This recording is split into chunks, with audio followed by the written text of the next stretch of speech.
नमस्कार दोस्तों। कहानी शुरू होती है सन 1955 से। एक ऐसा लड़का जिसका जीवन सब कुछ बहुत सामान्य चल रहा था। जीवन में कोई तकलीफें नहीं, कोई समस्या नहीं। सब कुछ खाना पीना, घूमना, दोस्तों के साथ टहलना, सब कुछ एकदम नॉर्मल चल रहा था, एक आम इंसान के जीवन की तरह।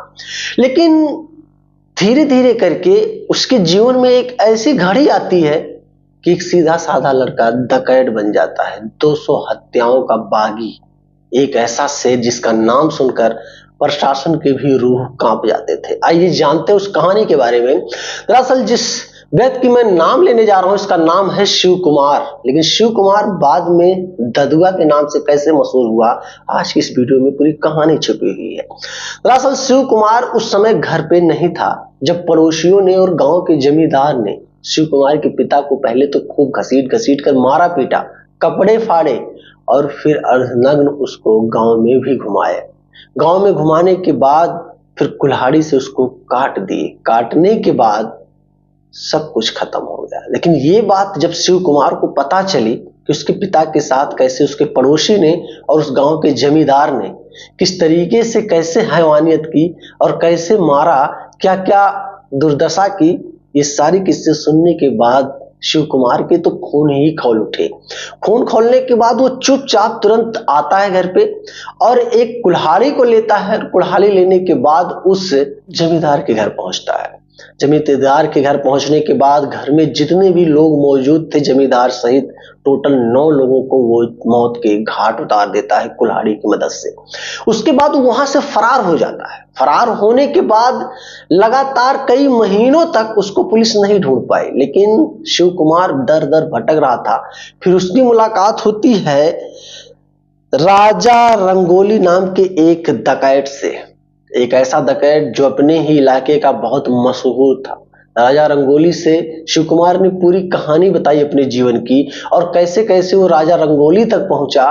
जब ये चीज उसने बताया तो तुरंत राजा रंगोली ने शिव कुमार का नाम बदलकर ददुआ रख दिया। और इसी तरीके से धीरे धीरे करके क्राइम की दुनिया में एक ऐसा नाम, एक ऐसा छाप छोड़ गया शिव कुमार, यानी कि ददुआ, जिसके नाम से प्रशासन ही नहीं, जो प्रशासन के कारीगर थे जो उसको चला रहे थे, उनके भी होश उड़ गए।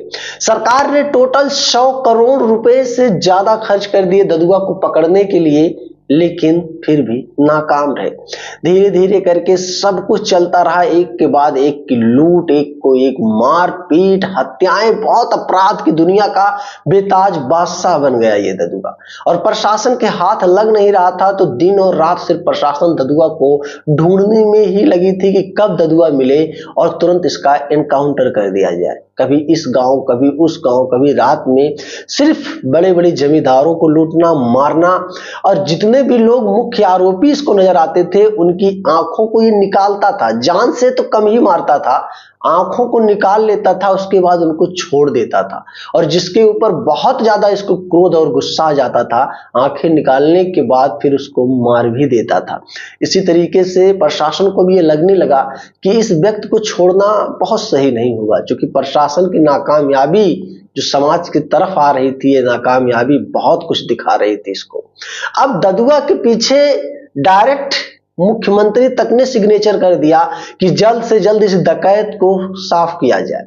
और वो दिन फाइनली आ जाता है सन 2007, 22 जुलाई, बुंदेलखंड का एक ऐसा जंगल, जिस जंगल का नाम है झलमल जंगल, जिसमें अचानक से गोलियों की गूंज उठी और अगल बगल के जो इलाके थे उन गोलियों की गूंज को सुनने के बाद थर्रा गए कि आखिर चल क्या रहा है। जब धीरे धीरे करके ये खबर लोगों तक पहुंचती है कि जो गोलियों की गूंज थी, वहां कई सारे कमांडो, कई सारे लोग, कई सारे पुलिसकर्मी, कांस्टेबल मौजूद होकर जो शिव कुमार ददुआ डकैत था उसका इनकाउंटर कर देते हैं। अब धीरे धीरे करके जो बड़े बड़े हड़पने वाले थे, जमींदार थे, जो वाकई में गरीबों को सताते थे, उनके दिल में अब जाके चैन बसी कि चलो अब वो आराम से लूटेंगे और खाएंगे, जब ददुआ की मृत्यु की खबर उनके कानों तक जाती है।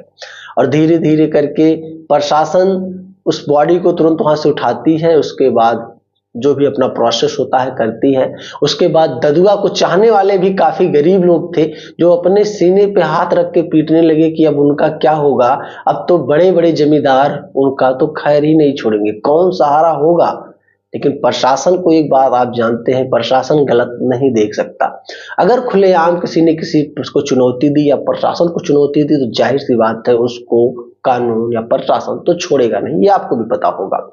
तो ये थी ददुआ की एक छोटी सी लाइन में कहानी। वैसे तो कहानी इतनी बड़ी है कि मैं सुनाने लगूंगा तो 2 घंटे की वीडियो बन जाएगी, लेकिन मैंने शॉर्टकट में मुख्य मुख्य चीजें आपको बताई है जो जरूरत थी बताने योग्य थी। बस यही एक चीज है दोस्त। तो क्या कहना चाहोगे ददुआ के बारे में? क्या उसने अपने पिता के कातिलों को नॉन स्टॉप खत्म कर कर सही किया था या गलत?